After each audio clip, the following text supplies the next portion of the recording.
Yang jadi pertanyaan sekarang adalah,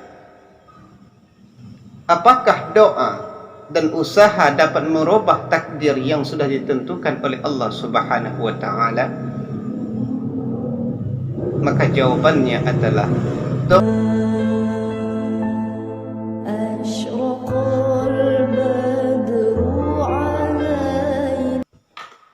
Bismillahirrahmanirrahim. Assalamualaikum warahmatullahi wabarakatuh.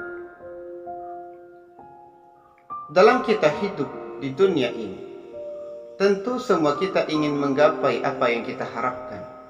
Dari usaha yang kita kerjakan, kita ingin mendapat apa yang kita rencanakan, baik itu jabatan ataupun uang.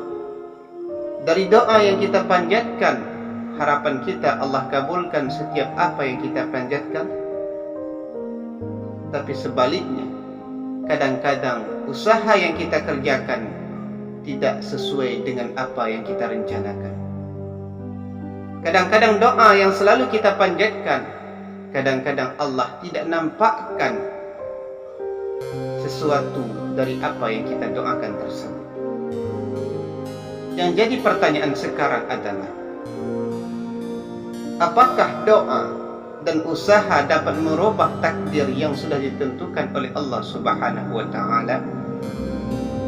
Maka jawabannya adalah, doa dan usaha tidak bisa mengubah takdir itu. Kenapa? Karena doa dan usaha merupakan bagian daripada takdir.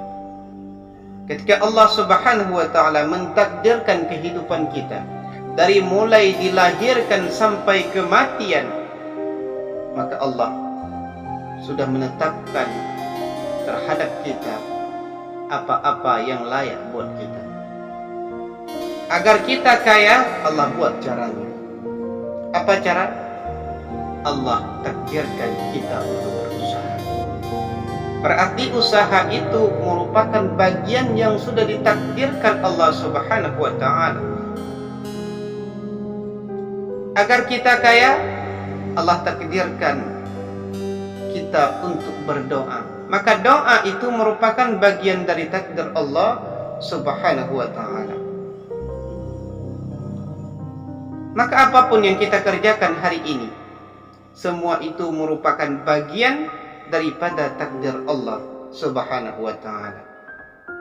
Dan tentu pertanyaan kita, kalau memang kita sudah ditakdirkan oleh Allah masuk surga ataupun masuk neraka, apa guna kita ibadah kepada Allah? Apa guna kita melaksanakan puasa kepada Allah? Apa guna kita menjalankan perintah-perintah yang baik? Dan apa mudaratnya ketika kita melaksanakan perkara-perkara yang zalim kepada Allah? Maka jawabannya adalah, sebelum terjadi sesuatu pada diri kita, apakah diri kita sudah tahu takdir yang ditentukan Allah? Maka jawabannya tidak. Kenapa? Karena kita adalah makhluk, sedangkan Allah adalah Tuhan. Jangan kita jadikan diri kita hari ini sebagai Tuhan, tapi jadikan diri kita hari ini adalah sebagai hamba, sebagai makhluk daripada Allah Subhanahu wa taala. Kenapa Allah masukkan kita dalam neraka ataupun dalam surga?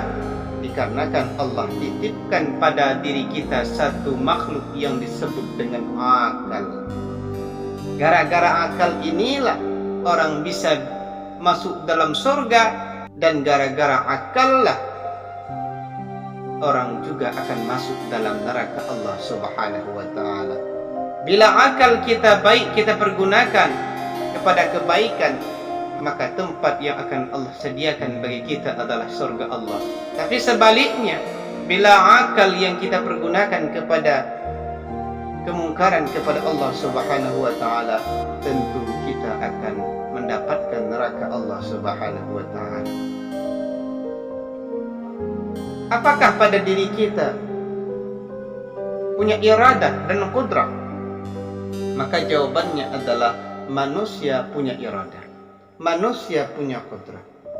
Dan qudrah, iradah pada manusia itu tidak akan terjadi kecuali dengan izin Allah Subhanahu wa taala. Kita boleh merencanakan sesuatu, tapi yang mengizinkan rencana kita adalah Allah Subhanahu wa taala. selesai dari pengajian ini, kita rencana ingin membeli sesuatu, itu rencana masih dalam kepala kita. Akan terjadi beli sesuatu ataupun tidak, itu jawabannya apabila Allah izinkan diri kita untuk membeli sesuatu tersebut. Mungkin cuma ini saja nasihat singkat yang dapat saya sampaikan.